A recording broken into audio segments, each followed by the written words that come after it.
What is right thinking,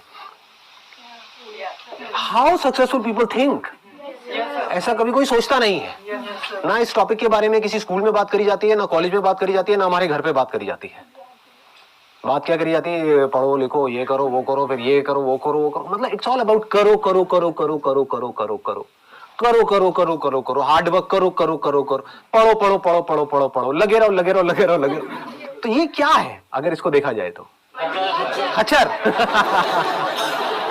ये word मैं अपने हर सेशन में बोलने वाला हूँ ताकि लोगों के दिमाग में घुसे कि मैं कह क्या रहा हूं, लोगों को समझ में आए। रेयरेस्ट ऑफ रेयर कुछ ऐसे लोग होते हैं जो अपना दिमाग लगाते हैं, जो चीजों को पहले समझते हैं फिर करते हैं। ऐसे लोगों को आप क्रिएटिव कह सकते हो। क्रिएटिव का मतलब क्या है कि एक प्रॉब्लम है और लोग क्या कर रहे हैं, उस प्रॉब्लम को उसी तरह से सॉल्व कर रहे हैं जिस तरह से सॉल्व कर रहे थे, लेकिन जो प्रॉब्लम है वो बदलती चली जा रही है टाइम के साथ साथ। जो हमारी टेक्स्ट बुक्स है उसके थ्रू जो अनसर्टेनिटी है इस दुनिया में, उसका सॉल्यूशन नहीं निकल सकता।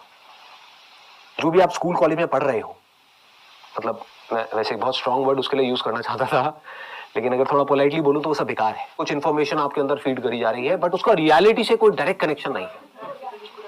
जैसे अगर आप सॉफ्टवेयर इंजीनियरिंग पढ़ रहे हो, 20 साल पुरानी बुक्स हैं, वही आप पढ़ रहे हो, और 20 साल में टेक्नोलॉजी कहां की कहां पहुंच गई है। हर 3 महीने में वेरी, हर 3 महीने में, हर 3 मिनट में आ रहा है। कुछ इंप्रूव हो रहा है, कुछ बेटर हो रहा है, पुराना ऑब्सोलीट हो रहा है। तो जो भी कुछ आप पढ़ रहे हो उसकी एक लिमिटेशन है, क्योंकि unless and until you are creative enough. What do we mean by creativity? कि जो आपने पढ़ा है अगर उसी तरह से आप उन प्रॉब्लम्स का सॉल्यूशन निकालना चाहते हो जिस तरह से आपको लगता है कि वो जो मैंने पढ़ा है उसके बेस पे निकाल सकता हूं, तो आप क्रिएटिव नहीं हो, तो आप मैकेनिकल हो। अगर आप टेक्स्ट बुक के हिसाब से चलते हो और आप किसी भी प्रॉब्लम का सॉल्यूशन निकालते हो तो नहीं निकाल पाओगे, फंस जाओगे। क्यों फंस जाओगे? क्योंकि प्रॉब्लम्स बदल चुकी हैं। जिन प्रॉब्लम्स के सॉल्यूशंस निकालने के लिए ये पूरा का पूरा एजुकेशन सिस्टम बना था, वो प्रॉब्लम्स अब है ही नहीं, अब कुछ और ही प्रॉब्लम्स हैं। तो उसके लिए क्या चाहिए? एक ऐसी थिंकिंग चाहिए जो पूरी तरह से तैयार हो अपना जो भी पैटर्न ऑफ थिंकिंग है उसको तोड़ देने के लिए। यह डिफरेंस होता है सक्सेसफुल लोगों की सोच में और उन लोगों की सोच में जो सक्सेसफुल नहीं हो पाते हैं।